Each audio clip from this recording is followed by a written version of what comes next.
In this lesson, I want to show you how to take what you've done before and repurpose it to make sure that you're getting the maximum exposure for it. When we create a video, it's very easy to publish that video to multiple platforms. But what happens when we do a Facebook Live video? It's just a Facebook. But don't we want to get that same exposure on YouTube without having to do another YouTube Live? The good news is that it's very easy to take what you've done and repurpose it into new content. I'm going to quickly show you how to download your videos so that you can republish them to other platforms. For now, we'll just take a look at Facebook and YouTube.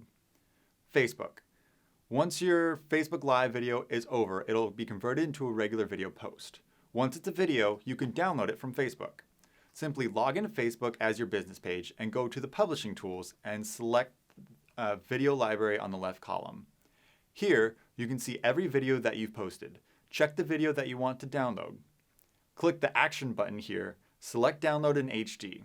This will begin downloading your video file to your computer. Now that you have the video file stored on your computer, it can be uploaded to other platforms like YouTube. YouTube. Log into your YouTube channel for your business. Click your icon that is at the very top right corner, then click Creator Studio. You will be taken to your channel's dashboard, where you will then click Video Manager on the left column. Once you click on that, it'll bring you to see all of your videos. Find the video you want to download, then click the arrow next to the Edit button for that video. You will see an option to download MP4. Click that and your video will begin to download. Now that you have your video file on your computer, you can now upload it to another platform. This also includes live videos on YouTube. With some editing, you can also extract the audio from your video and upload it to podcasting platforms like iTunes, SoundCloud, and Stitcher. If you're presenting at an event where someone else is recording you, ask them if you can purchase a copy to publish it on your pages. Depending on the event, they may give it to you for free, they may charge you for a copy, or they may simply say no.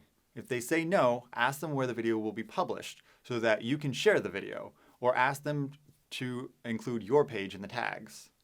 You want to make sure that you are getting the maximum exposure for all of your marketing efforts.